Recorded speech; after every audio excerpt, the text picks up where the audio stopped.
scientist in charge of... I was the scientist in charge of Yellowstone Volcano Observatory.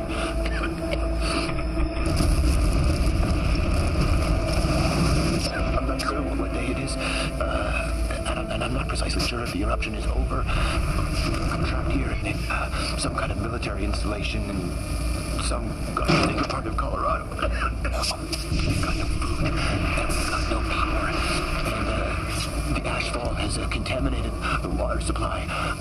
And the air is so thick with it that we can barely breathe. These men that I'm with, these think if we stay put that we're going to be rescued. But I honest to God believe if we just watch and wait, we're as good as dead.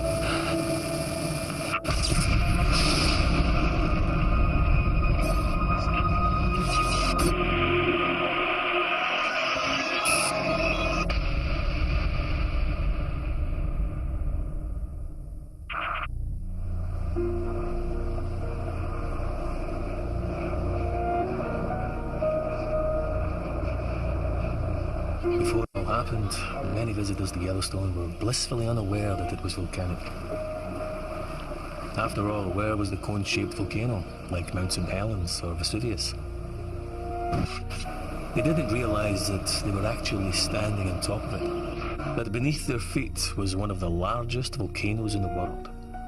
The truth is, we were only just beginning to understand the workings of the park ourselves. And Virgil, the virtual geophysical imaging laboratory, well, that was going to help us. Or at least, that's what our boss, Michael Eldridge, tried to persuade the press. With it, we can input data from seismometers, GPS instruments, and video cameras strategically positioned around the park to produce a living, breathing 3D model of what's happening here at Yellowstone. Virgil can also help us to understand the park's beating heart. The vast reservoir of red-hot molten rock that lies just a few kilometers beneath where you're sitting now. The sleeping dragon that powers all of the geysers and hot springs, mud spots and steam vents that draw people here in their millions every year. Maggie Chin, KCVZ News, Salt Lake City. Hello. Hello. Your model is very impressive, sir. Thank you, Miss Chin. My question is, will it help? Help what, Miss Chin? Well, in the last decade, we've seen more and more ground uplift at Yellowstone. 12 feet, I believe, is the conservative estimate. Well, that estimate is not conservative. Nonetheless, many of your colleagues in the scientific community believe that it's one of many signs that an eruption is coming. I'm going to let Rick Lieberman, scientist in charge of the Yellowstone Volcano Observatory, deal with that one. Rick? Thank you. This is a sequence of Yellowstone's geological behavior over the past 100 years. Okay, here we go. You see, what we have beneath our feet here at Yellowstone is a type of volcano, a type of hidden volcano, referred to as a restless caldera. Caldera because you'll note it resembles the shape of a cauldron, and restless because it spends much of its life doing what you see it's doing right here. It's huffing and puffing as the magma and the hydrothermal systems beneath the ground rise and fall for reasons that we actually don't fully yet understand. This uplift that you've mentioned, Maggie, is very simply just a part of everyday life here at Yellowstone. So we're definitely not looking at an imminent super eruption. Let me say this. The chances of a so-called super eruption are on the order of something like 1 in 600,000. In fact, it's more than twice as likely that an airplane will crash into your backyard. So, haven't we just seen extra ground uplift at Norris? Yes, yeah, we have, as a matter of fact, but that may well be hydrothermal. You know, a buildup of water. I'll tell you what, Miss Chin, you give me $10 right now, and I will offer you odds of 600,000 to 1. So if this thing does go up, you make a killing. Look, as Eldridge said, it is a tool. Oh, come on, it's unreliable. We're not relying on it. Hey, what was that? What was that? That was a press conference. That was a joke. We were unveiling Virgil. What do you want me to say? You know, hello, everyone, this is Virgil, and it frankly has no more of an idea of what's going on down there than we do, but thank you for coming. Buckle up. Matt, you check out the busted seismometers. I'll get there tomorrow. Here's the point. We could have replaced all of those seismometers for the money spent on Virgil. That's the point. Yeah, this Big V will have its uses. I'll see you soon. Good to see you, man. See you, pal.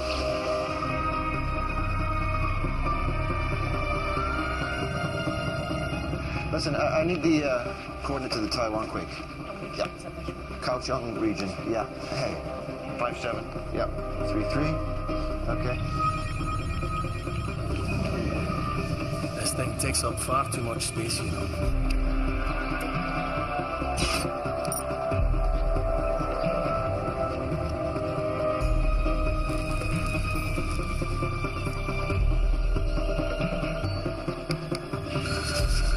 Hey. Thanks, Matt. Guess what this is? You tell me. Pumice. It comes from deep inside a volcano. It's so hot the rock's all melted. But when the volcano blows up, it's blown high into the sky. And guess what? It floats. Oh, that's my coffee. How many is that? That floats. Yeah, okay, Paul. That's enough. Hey, I found out about flights. They said it's fine at 7 months. Oh, come on, Fee. Honey, we just flew to Yellowstone back. Yeah, I know, but that way you were with me, and B, you weren't in the air for like 11 hours. Well, I don't get to see my mum this side of Christmas, do I?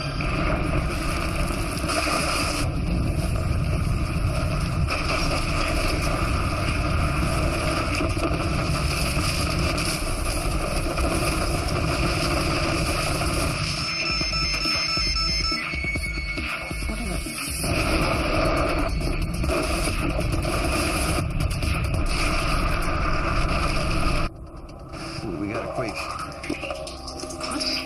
I'll call you. I'll see you guys soon. This is Matt. What's the damage? Some broken glass. I'm sure nothing major. Okay, what do we got? Be in touch. 7.9. 10 kilometers beneath the South Arm Fort. Okay, I'm running simulation 6.9 at what? 10 kilometers beneath the South Arm Fort. That's confirmed, 6.9. Standing by for more data.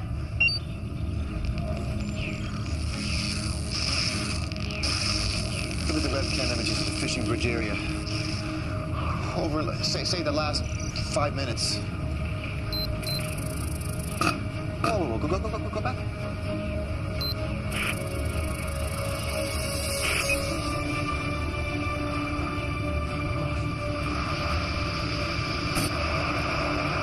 Come on, it needs to get to the other end of the lake. Where are you gonna be? You're gonna be in my office.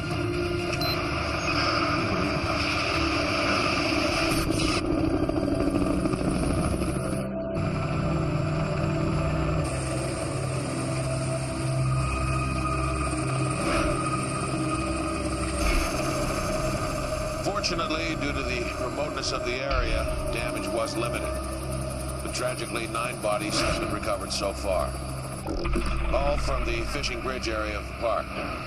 As well, 43 people have been taken to hospital with various injuries, some of them life-threatening. I'm going to hand you over now to Mr. Rick Lieberman of the USGS, then we'll take some questions. Rick? The earthquake, a 6.9 on the Richter scale, occurred at 12:13 local time, centered at a depth of 10 kilometers beneath Mount Sheridan, at the southern end of Lake Yellowstone. The earthquake triggered a landslide off the South Arm Fort, which in turn caused a tsunami wave to hit the northern shore here a few minutes later. All indicators suggest that this quake was not volcanic, but was tectonic in its nature, caused by a grinding together of the Earth's plates along a known fault line. The pattern of aftershocks of decreasing magnitude is consistent with this type of seismic activity. Any questions? Is it true Old Faithful is stopped? Yes, that is true. However, ground movement can both block and unblock hydrothermal features. Has there been any effect on the uplift in Norris? No, not that we've seen at all, no. Are you still sure that there isn't going to be an eruption, Mr. Lieberman? As I've said, Miss Chin, this earthquake was not caused by volcanic activity, as far as we know. We are increasing our alert status to yellow, which, as you know, does mean watch. Yeah. Does that mean you're not ruling out an eruption? Look, Miss Chin, Yellowstone has sometimes as many as 3,000 earthquakes every year. None of them followed by eruptions. Now, everything points to this being a one-off tragic accident. The truth? We had the Hebgen Lake earthquake in 1959, a couple of miles from Yellowstone. 7.5 in the Richter scale. Massive landslide, 29 dead. And it didn't indicate a damn thing. Again in 1975. Mag 6, it didn't either. I mean, hell, I'm a politician, not a scientist. The USGS guys tell me it's another Hebgen Lake. I gotta take their word for it. You know? You go on the available facts. Problem was that, with a place the size of Yellowstone, we didn't have all the available facts. Richard Lieberman, YVO. Hey, it's me. You better take a look at KCVZ News. I will do that, thank you. I'll call you back. I think we have good reason to be concerned. Maggie, I think that we ought to make a clear distinction between a regular volcanic eruption and an eruption. Mount St. Helens was the most violent eruption in American history, killed 57 people, and it erupted about 1 cubic kilometer of volcanic ash. Watching the great man, huh?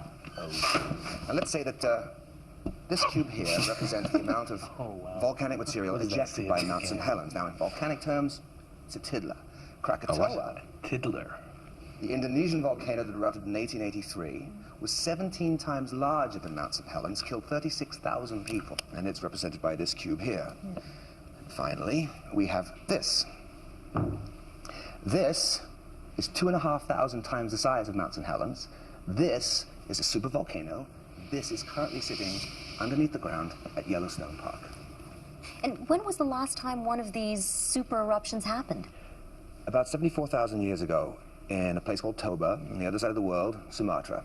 Now, the volcanic eruption there was so vast, it created a volcanic winter, plunged the world into darkness, and all but wiped out the human race. Missed one, though, didn't it? And Yellowstone has produced eruptions on this sort of scale before? Oh, yes.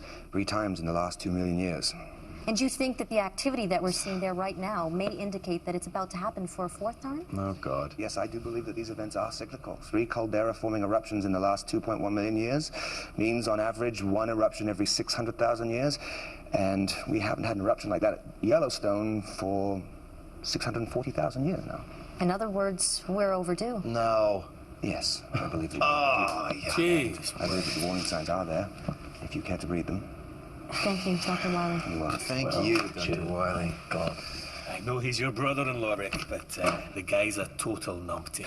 That's not a good thing, right? No, that's not good, no. Is there or is there not a magma chamber underneath Yellowstone National Park? Yes, Yes. And is this magma chamber of sufficient size that if there was an eruption there, it could potentially be rated as a super eruption? Exactly. Well, I'm not saying that there will. I'm saying that there's a chance. No, what you said on television was overdue. You know that's what you said. Overdue, you said. Caught up in the moment, I expect. Well, you and a few million other people, I guess. Hey, let's not do No, sis, I have a legitimate scientific viewpoint. He thinks he's the... Have you ever actually been to Yellowstone? It's not necessary. Your excellent website provides all the data. I just interpret. Oh, you misinterpret. That's what you do. Can we not do this now, please? All I'm saying is you do not go on television and create a mass panic over one potential scenario just in order to sell a book. Oh, come on. You don't go on television and tell everybody that everything's going to be just fine when you know damn well it might not be. Kenneth? No, but just... No! Both of you. I said not now. I'm sick of this. Do you have nothing else? You haven't seen your nephew in over a year. Sorry. Hello, Will. How's school? Seamless. Sorry. When I first met Rick, he was a geology student, part of a team studying Yellowstone Lake. They discovered this enormous 2,000-foot-long bulge beneath the lake. And got very excited about it, and the press got hold of the story and convinced a lot of people that Yellowstone was going to blow. It created this huge panic, and then nothing happened. It made Rick very cautious about what he said in public. And when he got the job as scientist in charge, he paid even more attention to what he said. So, it's a boy, right? Little boy dragon. Huh. And with a new feature. Show me. Some sort of anomaly above the magma chamber just below Firehole Creek Basin. Yeah. Could be water or gas. An intrusion of magma through a fault line opened up by the quake, right? Yeah, impossible to tell until we get a clear image. Oh, thanks. We're still processing all the data from that KO sunquake. Oh, God, that was days ago. Yeah, I know. Listen, Matt's found a section of dead pine to the northeast of Sour Creek. You got a visitor. Hang on. Northeast of Sour Creek Dome, along a ring fracture of the Caldera Rim. CO2 or heat? CO2, suffocating the roots. The magma's only 2 to 3 kilometers deep at that point. Yeah, or less if it's rising.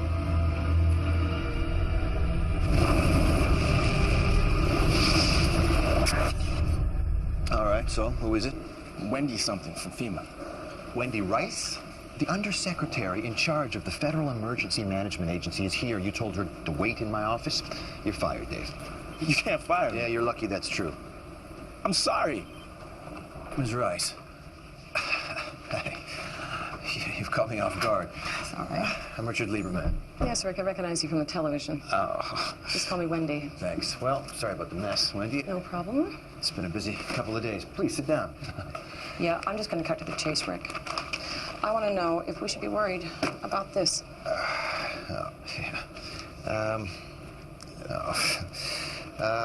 Based on the data that we're getting, yes, there are indicators that there could be an eruption. Or it could be business as usual at Yellowstone.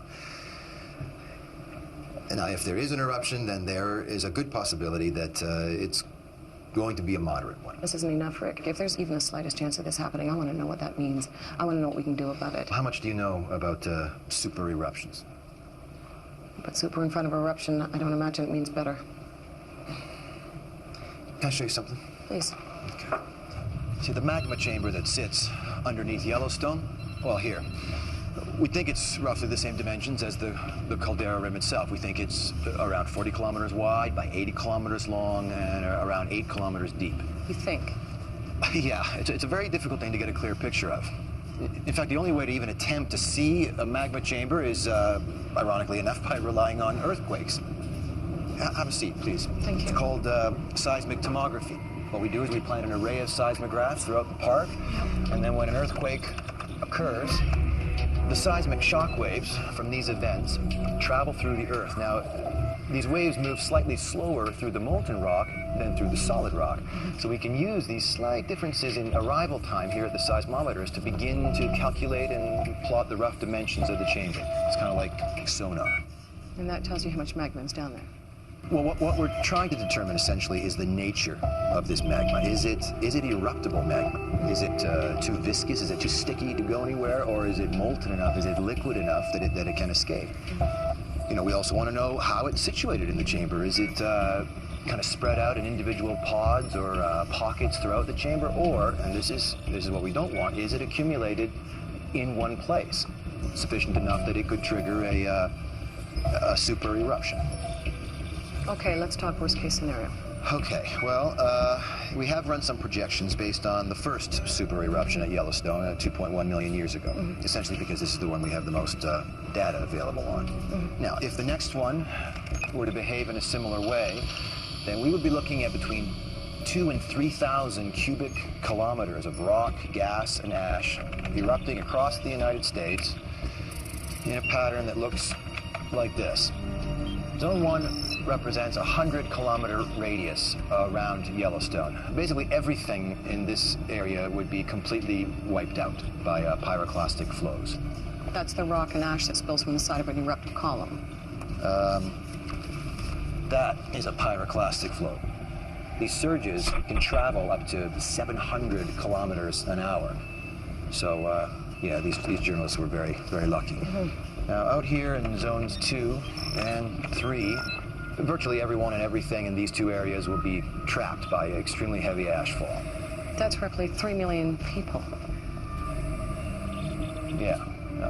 And here out in zone 4, we're talking about ashfall of around 15 centimeters. Now, 15 centimeters, that doesn't sound like a lot, but you add rain to 15 centimeters of volcanic ash, and that is certainly enough to collapse a roof. And then, you know, in zone 5, gets down to around 5 centimeters of ashfall. This is a huge area, covering most of the grasslands. Any animals that happen to be grazing there. And that's also the grain belt, of course, so that's all the food gone. And then zone 6, we tail down to around 1 centimeter of ash, extending out to the eastern seaboard. A centimeter. I read it takes just 1 millimeter to close an airport. Yeah, the thing that people don't understand about volcanic ash is it's not like ash from your backyard barbecue. It's rock. It's abrasive, it's pervasive, it's destructive, it shorts out electrical equipment, it clogs machinery, you name it. And it's also extremely tiny. It's 100 microns across. It's so tiny you can inhale it, and when you do, it combines with the moisture in your lungs and forms a cement-like mixture. You essentially drown in what's basically liquid concrete, so. Anyway, that is the worst case scenario. So you tell me, I mean, if an event like this were to happen, what is FEMA going to do? Is it going to happen? Is it going to happen? Yeah, it is going to happen. Is it going to happen in our lifetime? I don't know. And that is the most honest answer that anybody can give you, Wendy. I don't know.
Stations. Re-establish an exact location.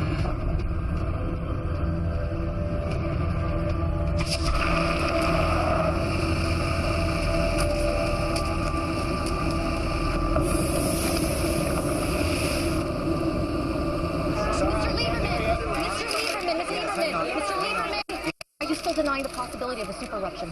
Norris, as I've said to you before, Miss Chin, Norris was a hydrothermal event, and by no means a surefire indicator of volcanic activity. And certainly not on the scale that you are referring to. Nevertheless, we have issued a code red warning because we don't take these things lightly. Yes. Daddy. Yeah. He's getting famous. But you can't rule out a super eruption, can you? What's what? Twice as likely as an asteroid strike, according to some experts. And half as unlikely as being struck by lightning, Miss Chin. And how many of us lose sleep over that? That's all the time we have. Thank you. Thank you very much. Too much politics, not enough science. Okay, we ready to run this simulation? Let's do it. All right. So what I'd like to do is run through a couple of potential scenarios here. Hey, Rick, we've got another quake just over a mile south of Norris. Okay, how big? 1.9. 1.9, okay. Now, this anomaly that we've discovered near Norris, now this could be water and gas, as we know, or worst case scenario, it could be a new pod of eruptible magma. So I want to concentrate our simulations around this area and see what the potential damage could be, okay? So, option number one. Let's say that we've got 1 cubic kilometer of eruptible magma. Okay, and drop it. Run it.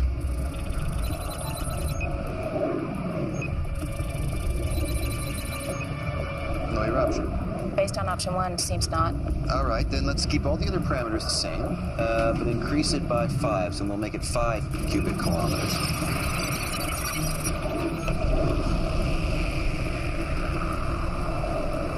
Okay, how big is this?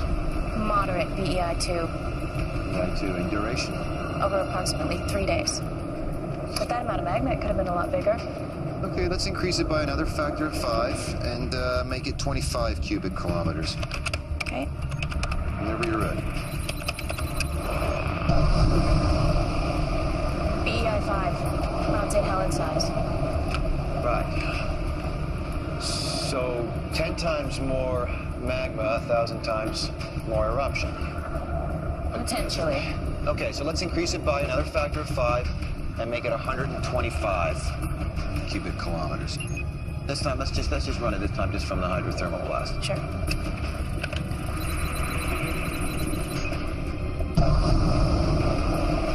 BEI 5 again. Okay. BEI 5 again.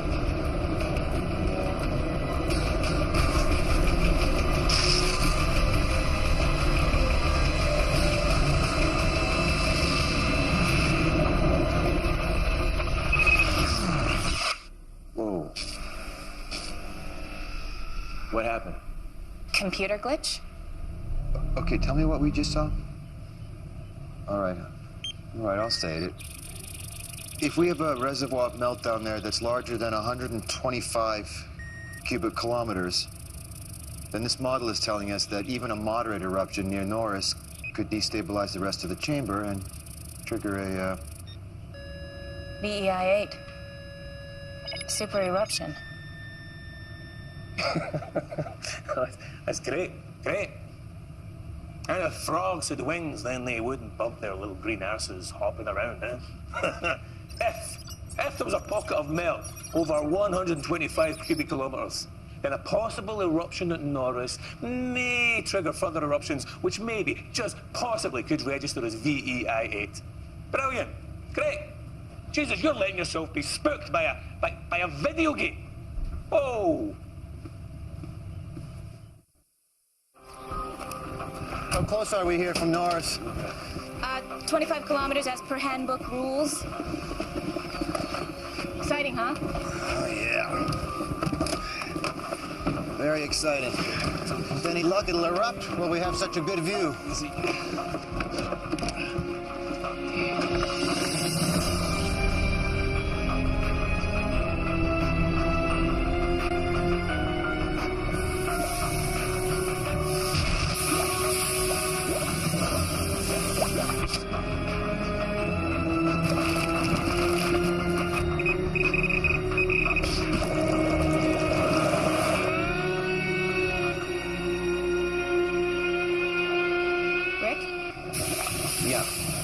Nancy, you better get up here right away. Okay, so where's this uplift concentrated? Here, Firehole River Basin. It's miles from Norris. Hang on, the question is this rising magma or is this groundwater? I could make a plausible case for either. Yeah, I know you could. Another 2.2 to the northeast of Norris. That's the third today. So, we got another swarm coming? I need the SRI data for the entire park. Can we get more instrumentation down at Firehole River Basin? If we steal them from elsewhere. Well, steal them. To a geologist like me, there is only one surefire sign of an impending eruption, and that's harmonic tremor. That's a seismographic reading which indicates that magma is on the move. Even then, though, even when you see one of those, you can't tell how big an eruption you're looking at, but you know that it's coming. Well, on the 26th of June, for the first time, we saw just that. We saw harmonic tremor. And where is it? Norris. Rick, do you want to suggest a change of alert? Yeah, you know, another red, it's going to create more panic. This is as sure as we get. I know. This is imminent. I know. You want me to plug the data into Virgil? And find out what... Hang on. No, really, please, find out please. what... Let's do that and just see if it... Look, there's going to be an eruption, okay? We know that. I don't need you to tell me what harmonic tremor means.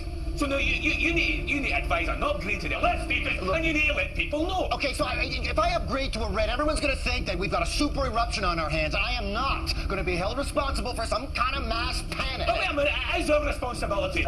No, shut up, Dave. It's our job, it's our duty to let people know, to tell them what we know. So get your ass off the fence. Well, and you tell me we're going on TV and telling Joe Sixpack that the end of the world is nigh. You tell me how that's going to help this situation. What do you think our purpose is here? Hey, listen, I will brief FEMA and I will brief the state, but just before they evacuate the whole of America, they're gonna want to know how big the thing's gonna be. Well, at least the ship's got a bloody captain.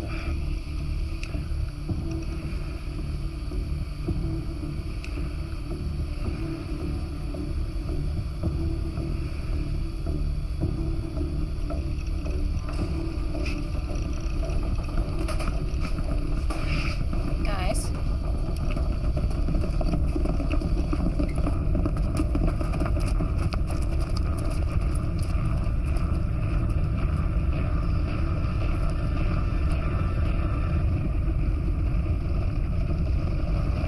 This is gonna be big.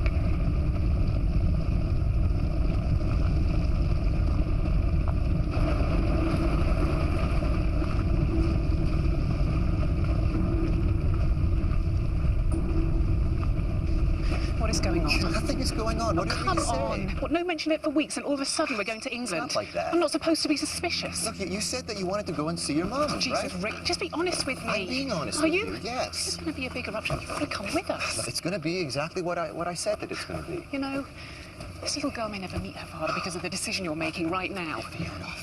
Come on, we all believe that this is going to be a moderate eruption. And yeah, things are going to go, you know, a little crazy in this country for a while because everyone's nervous right now. God, Rick. That's why I'd just be happier if you both were in London when all that's going on. And then when things calm down, then I'll come and I'll see you. Can I go on the plane now? Yes, you're going to go on the plane now. You take care of your mom, okay? Okay. You call me when you get there. I will. Love you. See ya.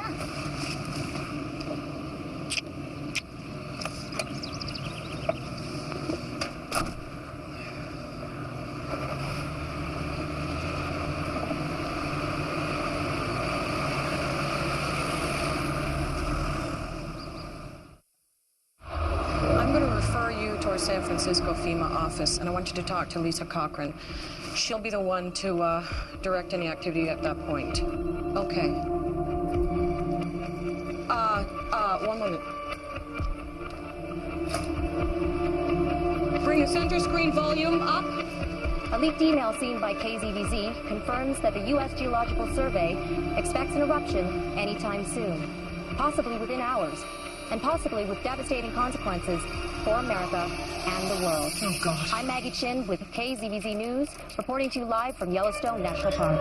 The radius of 100 miles around the park is being evacuated amid scenes of chaos and confusion. Highway 20, the main route linking West Yellowstone to Idaho Falls, is at a complete standstill. Meanwhile, towns and cities hundreds of miles from Yellowstone are under siege as panicked buyers stock up on provisions like canned foods and water. Many stores have been forced to close early, prompting fears that violence will soon erupt. We have to shoot him, we will. We'll defend our property and our life. You do realize it's the worst possible way to come out? Guaranteed to maximize panic. The story's been picked up by all major networks. Not just in this country. All I know, Wendy, is it didn't come from my end. Nor from Governor Marshall's office, nor from anyone here in Washington. Still, we have to deal with it. Sir, this is Rick Lieberman. Hey. Rick, Joe Foster, Secretary for Homeland Security. Michael, you know, of course. Hey. Governor Marshall should be joining us at any moment. Expect to see you here. Hello, everybody. Billy, glad you could join us. My state's about to be vaporized. I thought I should attend. Rick, please have a seat. I'll get straight to the point. This leak hasn't just caused chaos here, but around the world. Well, it certainly didn't come from USGS. Nor FEMA. Yeah, all right, people, the buck is well past. Wherever it came from, the media have got hold of it, and now we have got to address it. So, Rick, what I'm going to ask you is very simple. I need you to make a statement ruling out the possibility of a super eruption. Well, ruling it out. Nothing bigger than Mount St. Helens.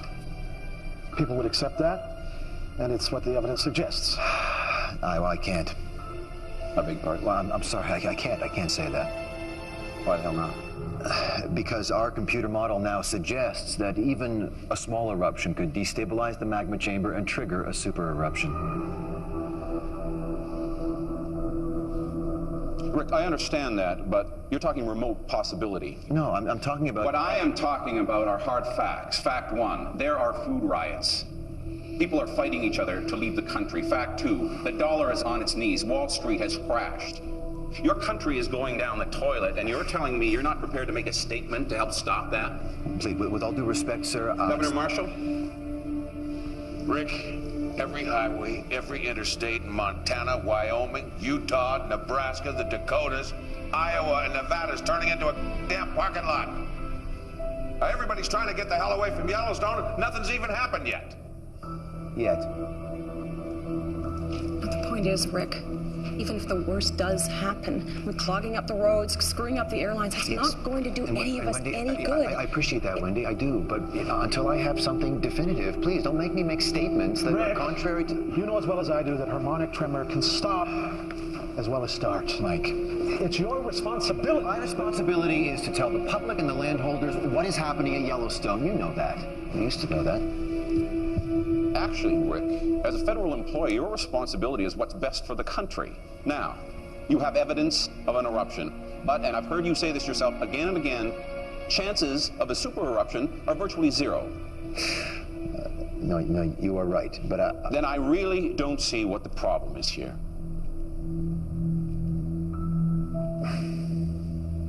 Thank you all. I'll see you in 10 minutes.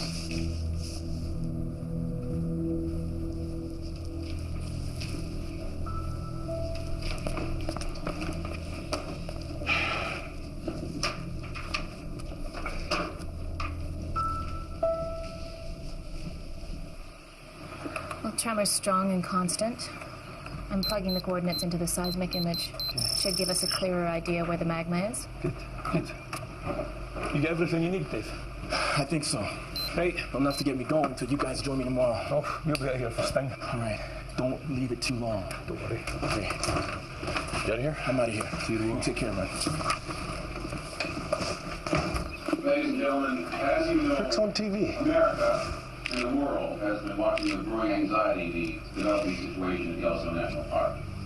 After a full briefing from the U.S. Geological Survey and in particular the scientist in charge at Yellowstone Volcano Observatory, Rick Lieberman, I can assure you all that after weeks of intensive monitoring at Yellowstone, they have gathered no evidence to suggest a so-called super eruption is imminent. Instead, the USGS believes that a small to moderate eruption, an event comparable in size to the eruption at Mount St. Helens in 1980, may be due. At this moment, we are taking the appropriate precautions in line with the scale of eruption. The evacuation of the Yellowstone vicinity is currently underway. For those in states bordering Wyoming, we ask you to follow standard state advice, remain indoors, seal all doors and windows, and stock up on sufficient food and water for 3 days. I ask my fellow Americans to stay calm and to use your usual good sense at this time. Thank you. Mr. Lieberman, up until now, you've been extremely measured in your statements about Yellowstone. Do you agree with Secretary Foster in what you just said now?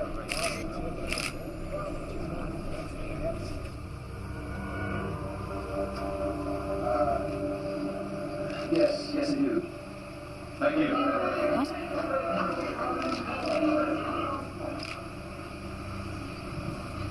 Mailed to put a blast up in the wall.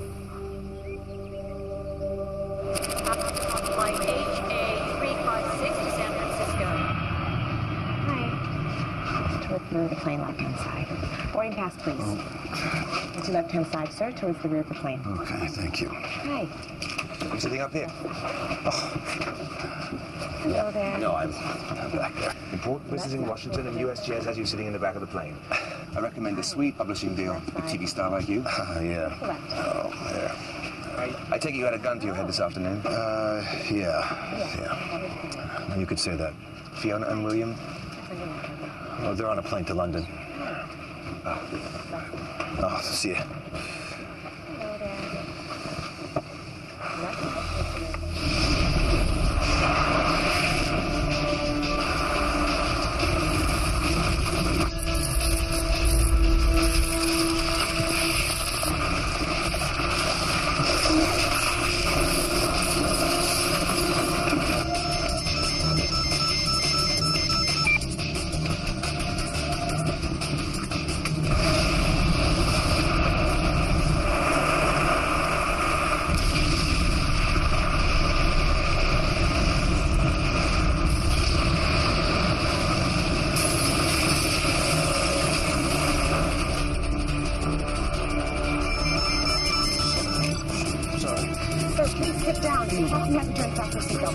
Sir, I have to ask you to turn your phone off. Jack! I think he's over here!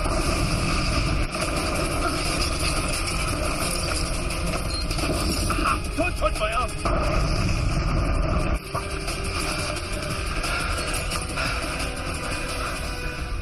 This is it, man. It started.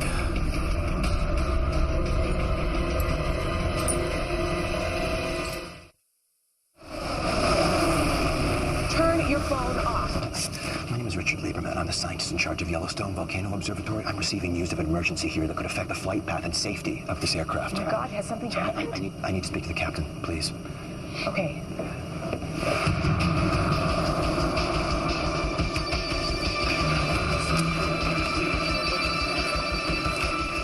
Hey, Bob. Nice dress. I'm sorry to haul you away. Not a problem. Who have I got from USGS? No one. What? We can't get through to the field office at the moment. Hey, Dave. Michael Eldridge is on his way over. Is this vacuumetry all we have on this? Yeah, and it's only a projection. What? Okay, Air Force, I need a plane up there as close as they can get taking a look at this thing. Let's brief the White House on what we know so far. Dave, get Vac on the line. I want to talk to Governor Marshall in Wyoming, Joe Foster at Homeland, and keep trying the Yellowstone field office. And Bob, please get me something else to wear. Sure. Mary? You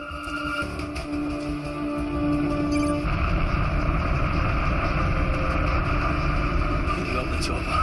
You need to take a look, man. You need to see what's going on. Make contact with Dave. Let him know what's happening. Go. Okay. There are two kinds of volcanic eruptions, red and gray. In a red eruption, the magma, it's actually called lava when it's erupted, flows freely from the ground. You've seen it on TV, this slow-moving flow of molten material. It's damn destructive in its own way, but slow. Very slow. You can literally outpace a lava flow without breaking a sweat. Not so with a gray eruption. What you have there, you've got magma trapped by overlaying rock, okay? The pressure builds and builds to the point the whole thing blows. The magma under pressure turns to foam and gas, which bursts upward in a vertical column at twice the speed of sound, 50 kilometers up into the stratosphere.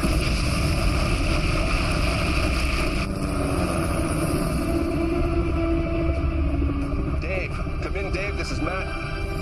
Damn it. Dave, this is Matt. Hey, Matt, it's me. I'm heading out to Bozeman. Where are you? Just to the northeast of Morris. What are you seeing? Oh, it's a single vent. Moderate size at the moment. How far from Bozeman are you? About an hour. Okay, listen. Rick is on his way back from Washington. We got shaken up pretty good back at the field office. It's completely down. What can you do for us? I'll be up and running in 30 minutes. It's been estimated that within the first hour, 100 million tons of pumice, rock and ash were ejected, powered out by something with the explosive force of 1,000 Hiroshima bombs. Then the wind carried the top of the column eastwards. Within an hour or so, pumice and ash began to fall in towns hundreds of miles away from Yellowstone. Cody, Billings, Idaho Falls, Bozeman, where Dave was. Can you give me a hand? I've just got a few things in the back of the truck to unload. What's left? Rick, it's Dave. Dave, listen. How's this seismic activity? This is a triggered an eruption. Yeah, Matt said it's a single vent. Okay. Dave, I need to determine the size of this vent. I need to do that as soon as possible, all right? All the equipment's down, and Matt can't get a clear view from the chopper. Just put that down anywhere. I'm booting up a link to... Please, tell me you have a high-speed data port. Oh, yeah, it's right over there. Oh, thank God. Thank you. Sorry, Rick. Yeah. I'll have a satellite uplink in a few minutes. Should be able to see the ash cloud, and I'll patch in a back. Okay, listen, Dave, I need you to talk to Michael Eldridge in Washington, okay? Get a hold of him, just, inform him about what's happening, and tell him that we need him to declare Red Level 3 emergency, all right? You got that? Red Level 3. I got it. All right, and if this vent gets any bigger, anything else opens up, and I need to know about that, Dave. Will do, boss.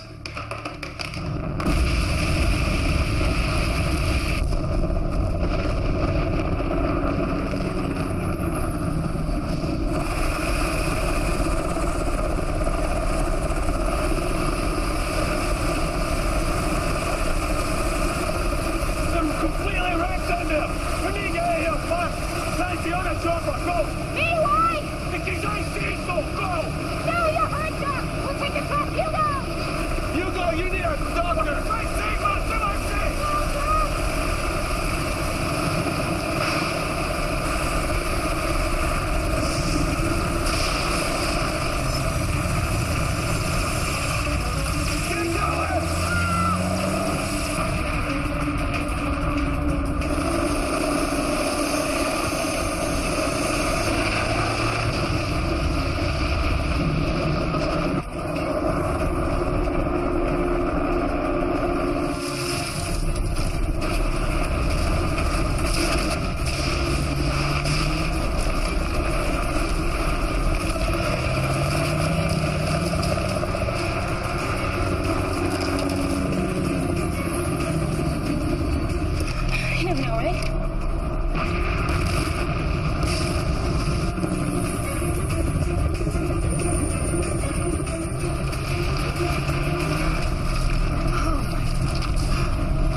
Just getting reports, unconfirmed so far, of a major volcanic explosion in Wyoming in the United States.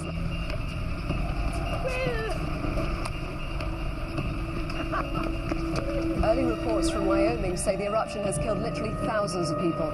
Many cities near the volcano in the Midwest have been destroyed. Authorities now fear a humanitarian catastrophe on an unprecedented scale.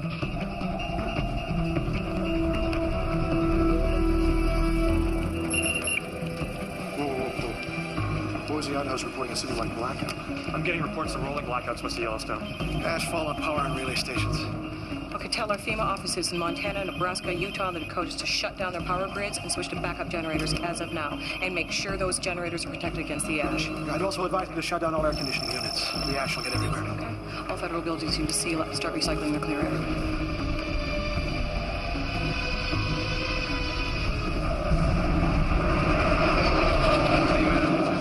Trigger 2, over. Go ahead, Trigger 2. I'm now monitoring the eruption element, level 500. Indications are below about 290. The wind is westerly, but above that it veers around to 7 or northwest, over. Hank, you got those coordinates? 290, the wind is westerly. Oh, man. It's directly across major commercial air routes. Hank, I want all airspace across the central USA cleared and put east and west coast on standby. Michael, where is your guy? I need him here. Rick Lieberman? Yes. He's in there somewhere. He was flying back tonight. Okay. Anyone need some blanket? There you go.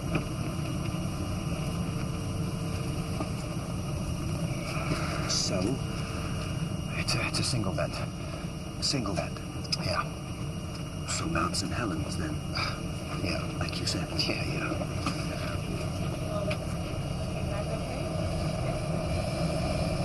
What's that? Come on. That smell. Sulfur.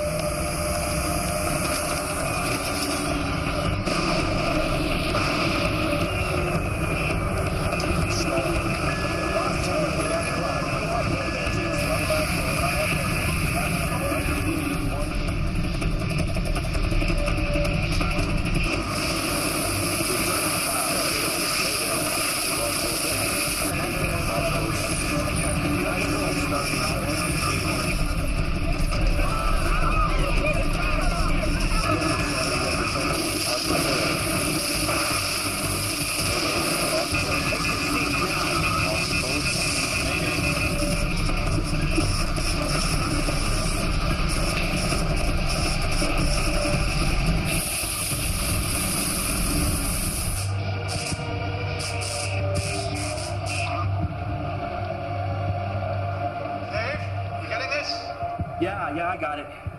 Does the guy have a zoom? Can you get him to zoom in? Trigger 2, can you zoom in? Wait. Oh. Hey, you see that, Michael? Another one. Yeah, this vent number 2 opened up now. While it was just a single eruptive column, there was still a chance that things would be okay. But the second eruption... Clearly, there was so much magma and pressure in the chamber that it couldn't vent through a single column. Instead, the whole caldera began to unzip in a series of smaller eruptions. Once that started, we had no idea how long it would go on for. Days, weeks, months. We just didn't know.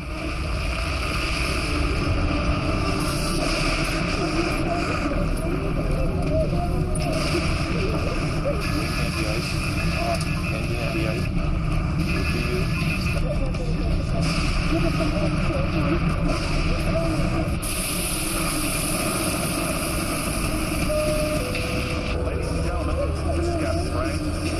We'll very shortly be making a precautionary landing in Cheyenne. The ash cloud has blasted the cockpit window. We're landing blind.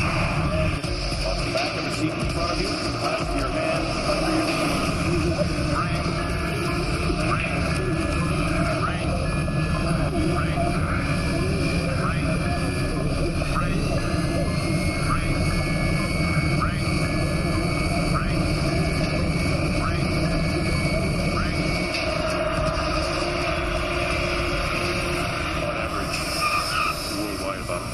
Each year unexpectedly fly into ash clouds, and on that night 35 did, and that was just over the U.S.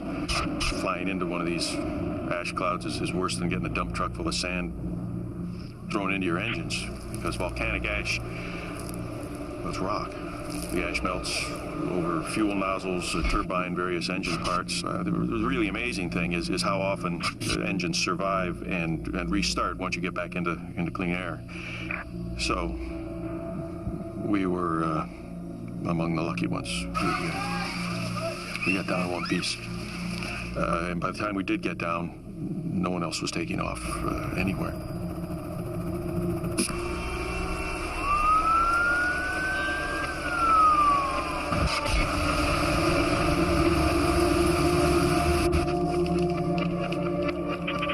Reports of large numbers fleeing into Canada along Interstate 15 and 29. Lincoln, Nebraska is on standby to evacuate. Stand them down. I need to clear those roads and get me a transportation update on the Coast Guard. The Air Force is evacuating its planes out of bases at Minot, Grand Forks, Ellsworth, Nellis, Kirtland, Offutt, Peterson, Edwards. Is there anywhere they're not evacuating? The East Coast, basically. Thank you. Wyoming's declared a state of emergency. They've asked for federal disaster recalls. Did you get that, Denver? Guys. Hey, guys. Looks like we got another vent opened up. Oh, God, 3 vents open. Michael, how bad is this going to get?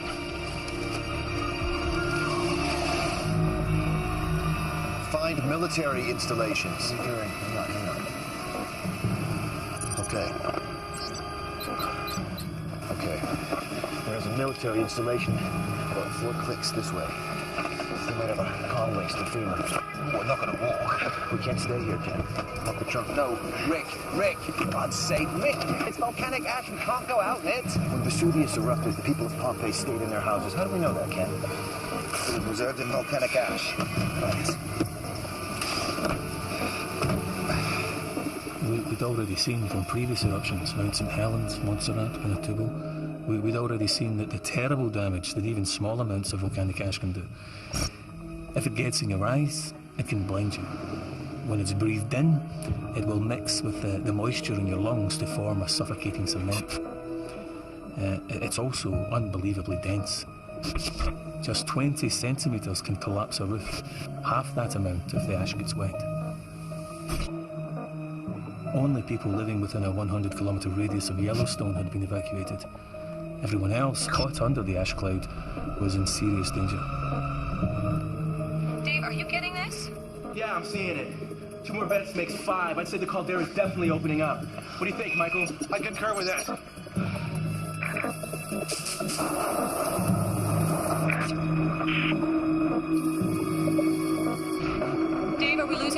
believe that's here, on the roof. Hold on. It's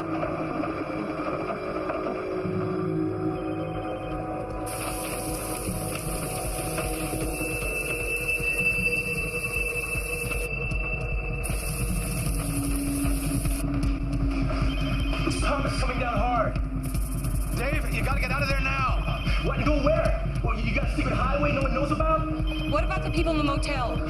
Some have gone, but most are staying inside hoping to ride it out.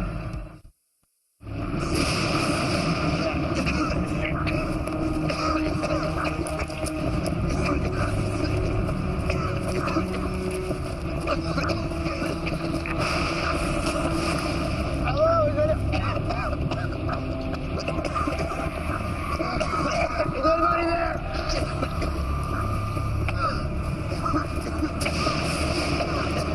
Will you state your business? Yeah. My name is Richard Lieberman. Is your communication equipment working? Yes, sir, it is. You need to contact Wendy Rice at FEMA in Washington. It's Richard Lieberman, YVO. So hold on a second. Okay, she's here. Don't hang up. Wendy. Wendy Rice. Let him in. Give him anything he wants. They found Rick Lieberman.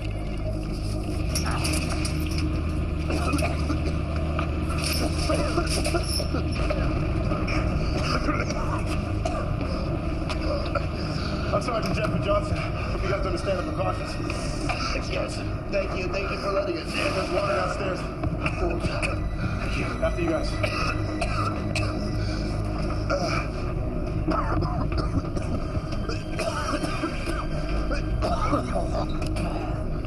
Follow me.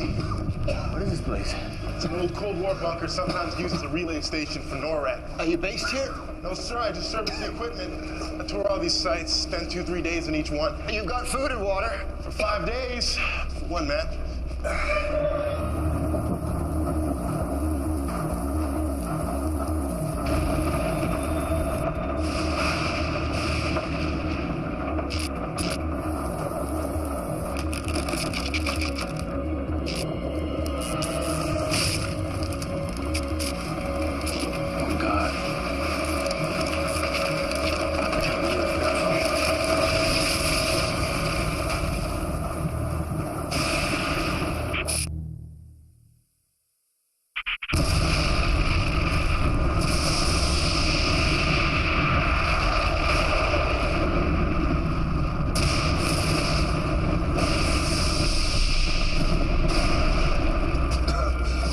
Try that again. Okay, go back to what you had before. There we are. Are you getting this, Rick? Yeah, almost. What do you make of it? Show me the satellite image. Mapping, bring up satellite. Okay, go closer. That's amazing. Okay, can you give me the thermal image?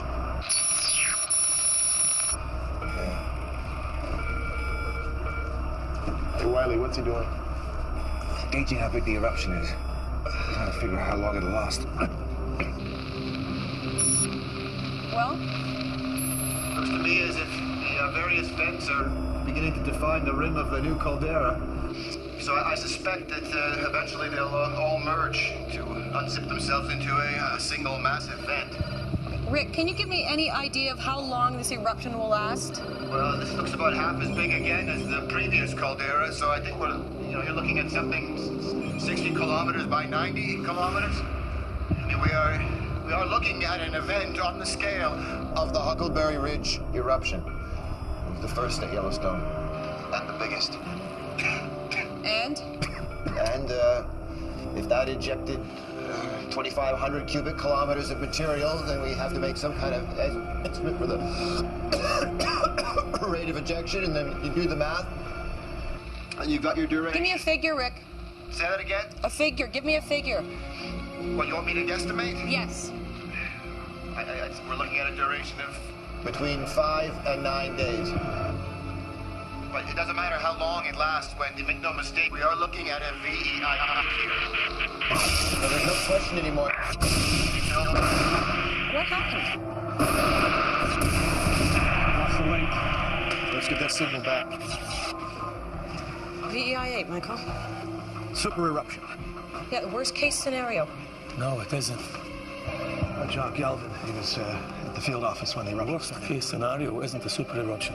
The worst case scenario is a super eruption which goes on and on. If a volcano ejects more than 1,000 cubic kilometers of magma, it's a VEI-8. The magma chamber under Yellowstone has the capacity of 25,000 cubic kilometers. Problem is, we don't know how much of that is eruptible magma. But that is what will dictate whether this eruption goes on for days or for weeks.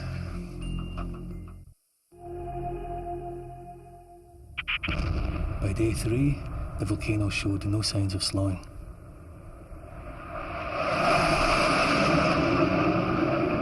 The ash cloud had covered 3/4 of the United States. Cities like Chicago, St. Louis, Detroit, Minneapolis, they were at a total standstill. Roads, railways, airports were all closed. The power supplies failed. The water was polluted. Every day it moved eastwards by another 150 kilometers. And all we could do was sit and watch. L'azione possa essere contenuta o se ci troviamo di fronte ad uno dei peggiori disastri. We have no clear idea of how long it might last or what devastation it might reach. تشير آخر الأنباء إلى أن الحمم والصخور التي قذفها الانفجار الفولكاني. Listen to the advice of your local emergency services. Follow it. May God be with you all. Hundreds of thousands of US citizens are homeless as they've fled from the ash cloud that now covers 3/4 of the country. Thousands of others have been trapped in their homes, and the Federal Emergency Management Agency admits it could be weeks before they can get aid to them. Good morning, sir. Good morning. Good morning, all.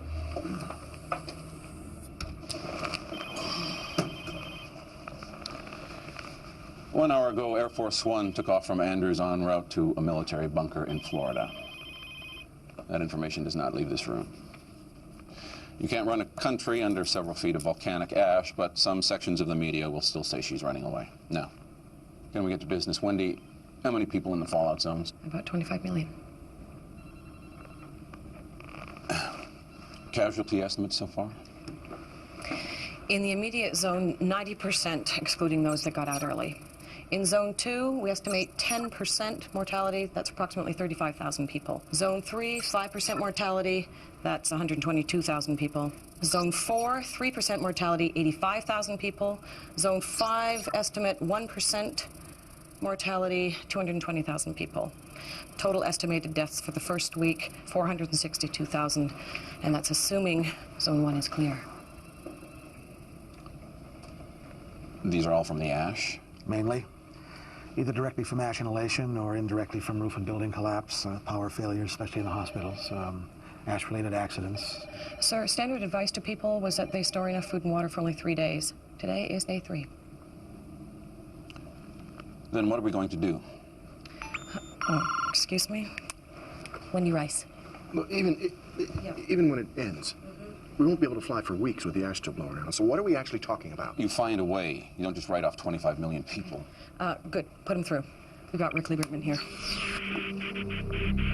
Rick, can you hear me? Yeah, hang on. Yeah, we got you. Rick, we have 4 more vents open since yesterday. All right. Has Dave been able to model these? We can't raise Dave. Say that again? I'm sorry, Rick. We can't raise Dave. Secretary Foster here, Rick. We need to know how long this eruption is going to last so we can plan how to rescue 25 million people. With all due respect, Mr. Foster, I think you've got to change your game plan. I mean, what you have told people is to stay put and to sit this out and to wait for your help. I believe there's simply no realistic way for you to honor that, sir. And I think that if you do, people are going to die waiting for you. You need to retract your advice. trapped, your advice, you need to tell them to come to you. Mr. Lieberman, FEMA will draw on every resource possible to rescue these people. That's our federal obligation. No, sir, this is not about protocol, Mr. Foster. This is about survival and nothing more. I mean, when this ashfall stops and the air starts to clear, the people who are trapped are going to, like we are going to start walking. They're going to start walking rather than stay here and wait to die. And they're certainly not going to make it, sir, without your help. You need to help us. You need to tell us where to walk. We need to have supplies dropped for us along the way. I mean, if we are going to walk for life, then it's up to you guys to help us. Damn it. He wants people to walk through the ash? I mean, is he crazy?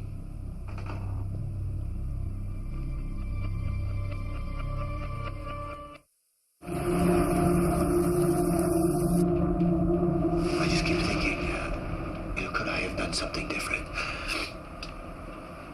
Should I have done something different? Just been more decisive or stronger if I could have, made the call earlier. Maybe that would have changed things. Maybe that would have saved some lives. I guess that's up to other people to judge. And my family, it's them who will be left with the fallen. These men that I'm with, they think that if we stay, but that we're going to be rescued. But I honest to God believe that if we wait, if we just wait, I honest to God think that we're as good as dead.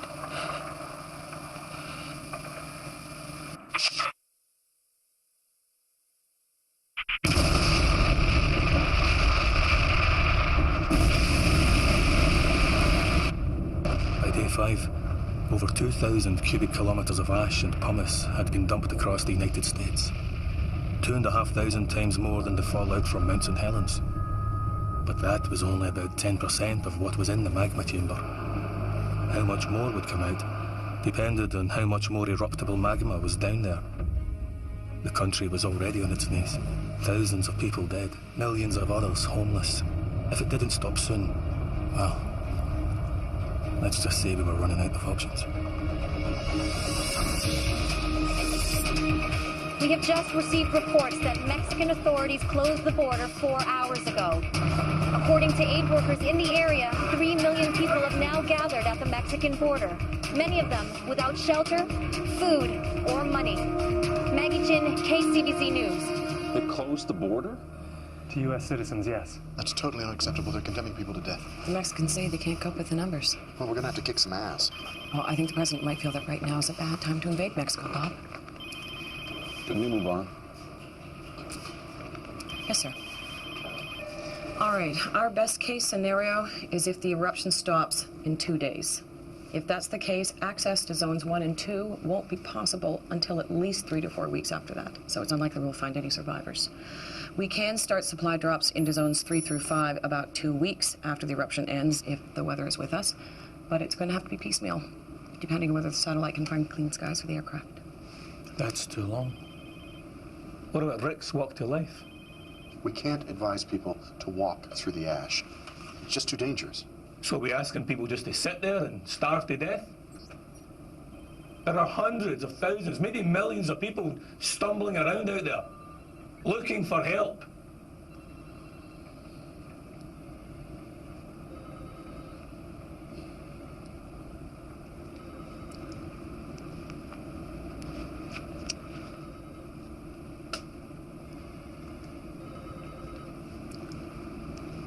Sir? All right. We'll go with walk to life. I need to hear a plan out of this room as to how to do that fast.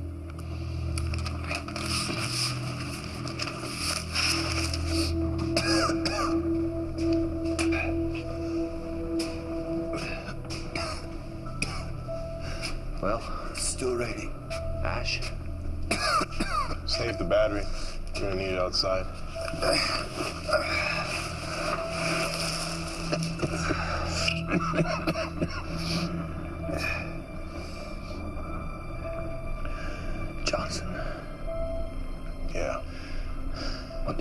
be looking for you.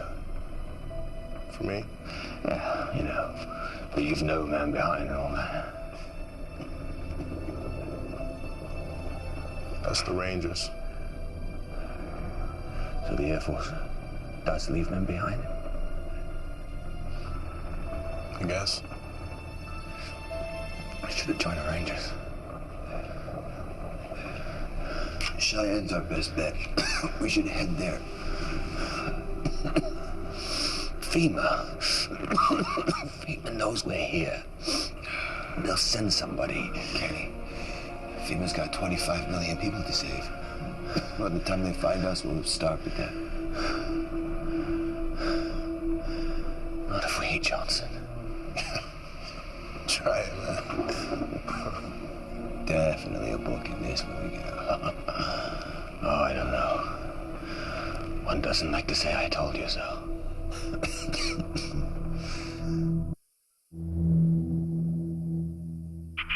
We assumed that when all the vents merged together to form a new caldera, then the pressure would drop and the eruption would stop. That was our thinking.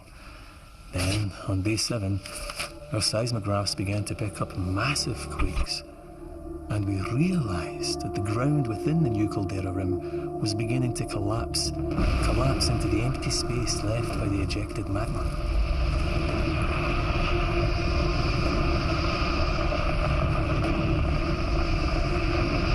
That's all the major drop points. The Pentagon has 45,000 pallets, 800 planes, and 560 choppers ready to go as soon as it's safe to fly. Information leaflets? With the ash jumpers and all the pallets. You need to see this.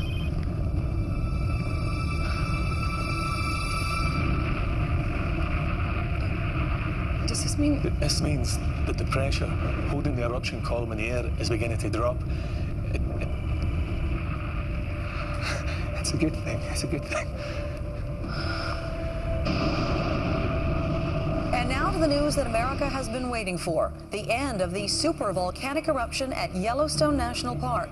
At 9:17 a.m. local time, the eruption column began to collapse. Ocurrida en el Parque Nacional de Yellowstone, Wyoming, Estados Unidos, parece haber llegado a su fin. 这是整个火山爆发当中具有关键性的转折点。 Huge pyroclastic surges, which radiated out over 100 miles from the base of the column, overwhelming the U.S. Air Force drone that's been monitoring the eruption. Across America, the overwhelming task of trying to bring aid to the estimated 29 million people trapped by the ash fall begins. Authorities now admit it'll take weeks, if not months, to reach those trapped closest to the volcano. We're going to head back toward the interstate and then turn north. Any abandoned vehicles we come across along the way, I think we should stop and check them for water in the washer bottle, fluid, anything we can use. Okay. How far? Outskirts of Cheyenne are approximately 25 kilometers. You know, I've got to say, Richard, this has been a crappy book tour so far.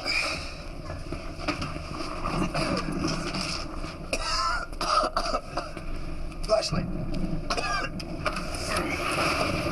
Ready? Okay. Come on. Up.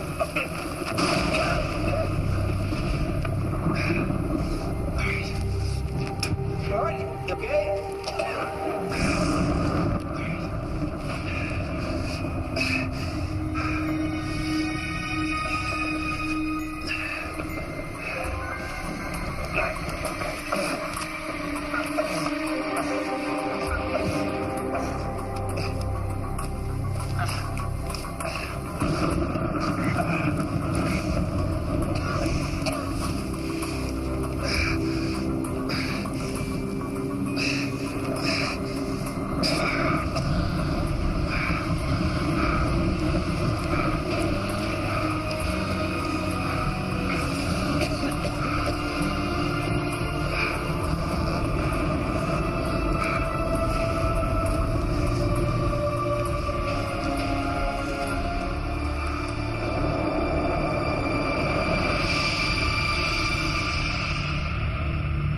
It used to be BC and AD, before and after Christ.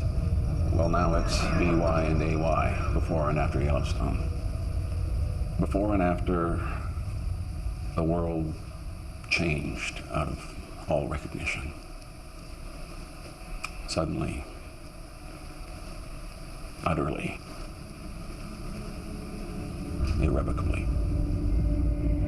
The global effects were not fully felt until a month or so after the eruption had stopped. Billions of tons of sulfur dioxide ejected by the volcano wrapped their way around the northern hemisphere, cutting down the sunlight.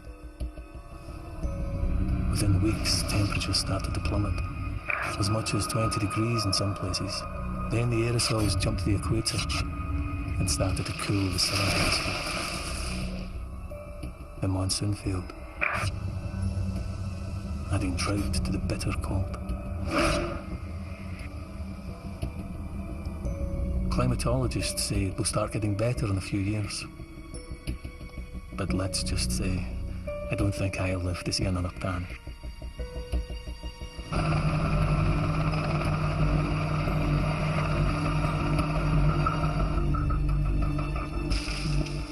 Clear up the scale of what we still have to do all this time on. 80% of the USA covered by ash. 20% rendered unusable or uninhabitable. Cities and towns permanently abandoned. Billings, Cheyenne, Denver, Salt Lake City. I don't know how we kept going, to be honest. I mean, just the animals. The livestock. Millions dead.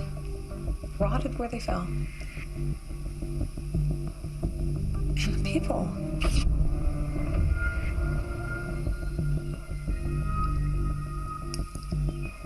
If it hadn't been for Walk to Life, 7.3 million lives saved.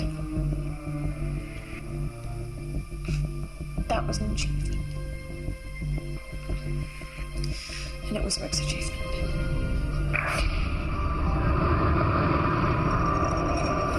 Not knowing was the hardest part. He called from Cheyenne, from the airport, with Ken.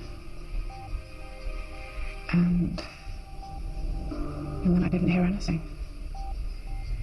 Until Michael Eldridge called from FEMA to say they'd written this bunker place. But safe. But then, when there was no news, I gave up all hope of ever seeing them again.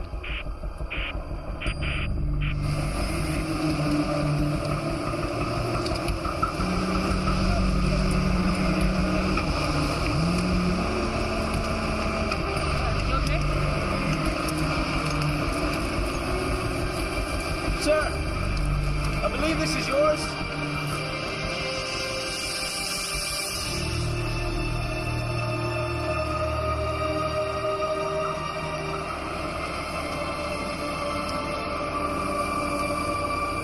Why did I choose to come back? It's hard to say, really. To face the reality of what nearly happened, I suppose. How close we actually came to never leaving this place at all.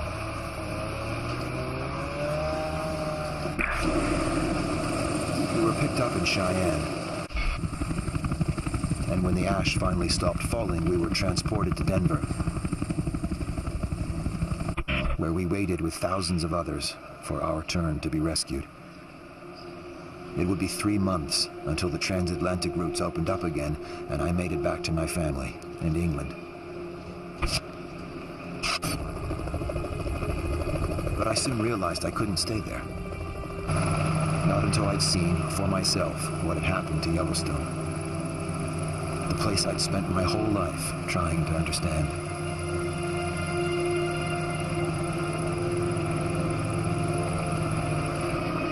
Things will get better. They will, eventually. Nature will recover. The world will recover. This, after all, is not only how life ends, it's also how life begins. And one day, someday, Yellowstone will erupt again. But not on my watch.